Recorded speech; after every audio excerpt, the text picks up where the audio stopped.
Hello, everyone, and welcome to the Colts Cast. He's Jamal Lawrence, and I am Eric Smith, your co-host of the Colts Cast. Yo. Hey, look, the Indianapolis Colts stayed put at the trade deadline, which makes sense, right?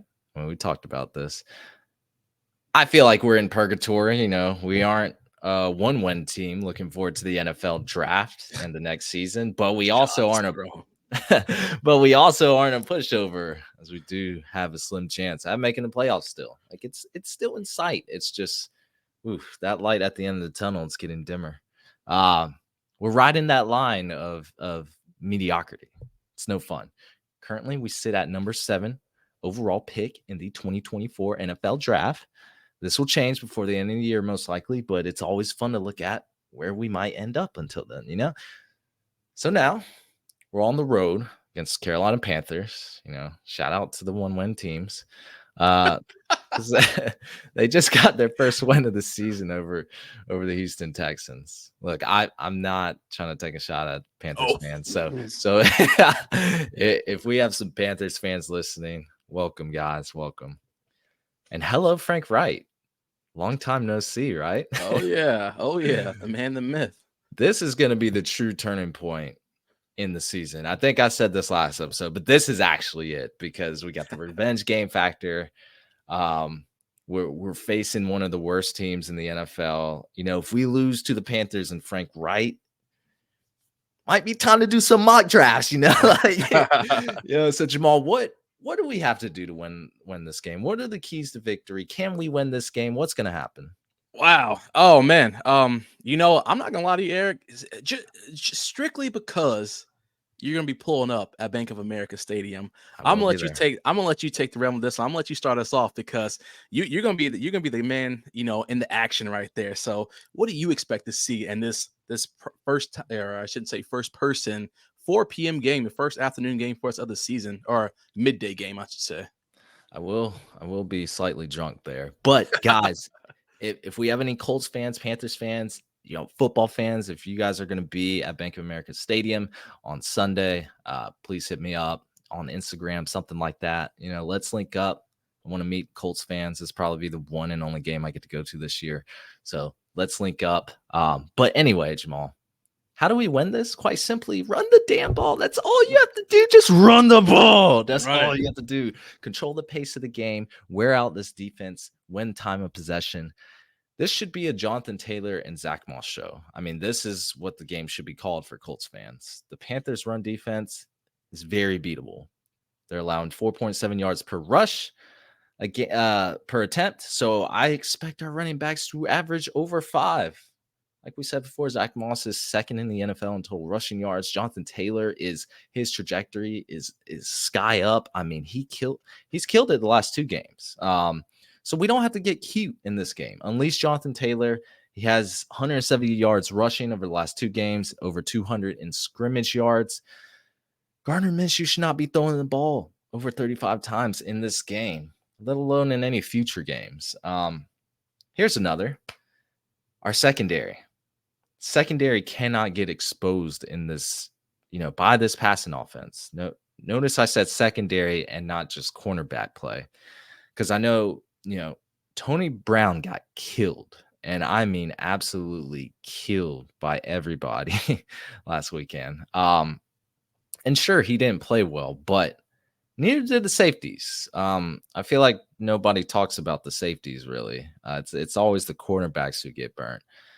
But Brown should not have been all alone against that same receiver who's been blowing past him in the game.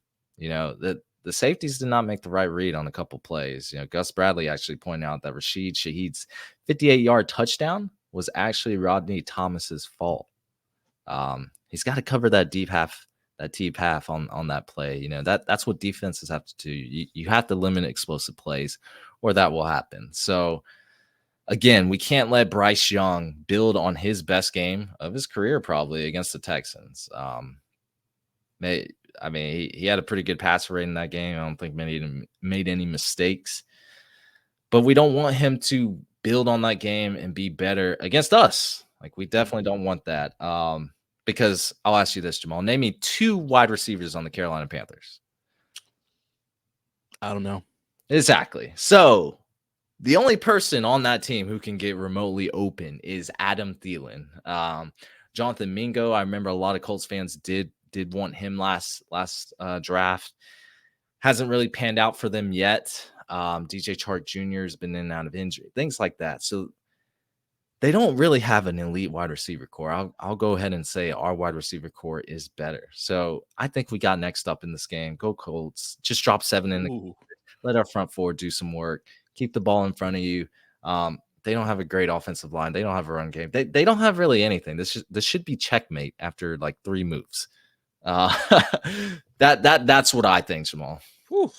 Wow, yeah. I mean, I don't have too much more to add to that. You kind of set the tempo right there. Adam Thielen had a decent game last week. You know, Jonathan Mingo, he was starting to pick up, but he ended up not doing too much. But like you mentioned, though, more importantly than them, the Panthers gave up 139, or they give up 139 yards per game for rushing. It goes back to what you just said. It should be the Zach Moss and Jonathan Taylor show, no matter what. Both of these boys should have 115 yards on the ground without question. They should. That would be amazing. It would be great. I can't even really go off my notes because we said the same thing. I don't want to see Minshew throwing the ball. The more times he has to throw the ball, the more mistakes that can happen. This should legitimately be a just run the clock game. Run it. Let these guys do what they do best. Offensive line is firing right now. So let's go ahead and let the running backs step in and do what they do. I mean, we're talking, it should be a little better for the Panthers this time around. Frank Reich, I believe he, gave up his play calling duties. So I'm pretty sure someone else is going to be doing that, so yeah, their OC Thomas Brown. And coincidence that they won as soon as Frank Reich gave those duties up. Just saying. I also expect, not only do I expect, Moss and Taylor to have a great game, I expect another good game from Josh Downs. He's becoming more and more and more. So I expect him to do really good. Simply put, we got to hold the defense. Defense step up, hold them down. Don't allow this 30 points a game that we're averaging right now on defense that we're letting up. And the Colts come out with an easy dub. I think it'll be a little bit of a sloppy game in the beginning until we figure out, kind of what's going on. But then I think from there, Colts take it and run away with it. And it's especially because when I was listening to Shane Steichen, when he was talking, in kind of post game, and he was going back and saying how there were opportunities in the fourth quarter where he probably should have run the ball, but he chose to pass it, etc., even though we were down 2 scores. I think that those are all, again, learning points from him as a rookie coach. And also, he understands the game. When you're in that situation, you're trying to do what's best for your team and kind of get these quick points on the board. Steichen is not really that kind of a guy to me who makes the mistake more than once or twice. I think once he realizes what he did, what he could have done better, I'm not even going to call what he did a mistake, because he did what he thought was best for the team. And in most situations, you're going to try to pass the ball. But now that he realizes that he probably would have been better off running the ball, I expect to see him amp that thing up this time around. Just because he is a great offensive mind, and he's going to let these dudes take off and just run away with it. So it should be interesting to see what happens when these guys step on the field and Jonathan Taylor goes for 2 tutties and 150 yards. Zach Moss goes for a tutty and 110 yards, 115 yards. It's going to be a great day. It will be great if we can just get back into a winning mode, especially, it's been a depressing last few weeks as a Colts fan. Nothing seems to be going right for us. Shaquille Leonard is down. Lost Grover Stewart, lost Anthony Richardson, made no splash moves, losing every single game, close games, refs, shitted on us. It's just, it hasn't been great. But I will say that this is a young team. There's a lot to look forward to. And it starts with this Carolina Panthers game, because I'm expecting we beat the brakes off of them. Just because, they got their first win, and I don't even think they scored a touch. I think they scored 1 touchdown. But they put up 15 points. They won by 2. This is the last team I'm worried about. Could be a trap game, but I don't know, man. Zach Moss and Jonathan Taylor, I think they're going to control this game. They got to get at least 2 touchdowns between the both of them. Yeah, without question. They will. They will. Yeah. So let us know what y'all think. They do. I will say that Adam Thielen has been balling. He is, old Adam Thielen, but he's been balling for the Panthers. So if we can shut him down, I think we'll be fine. But I still think we win this game. I like it. Let us know what you guys think in the comments about this game. Anybody going to the game? What's your score prediction? You think the Panthers could beat us? I don't even want to say upset. I mean, they're at home.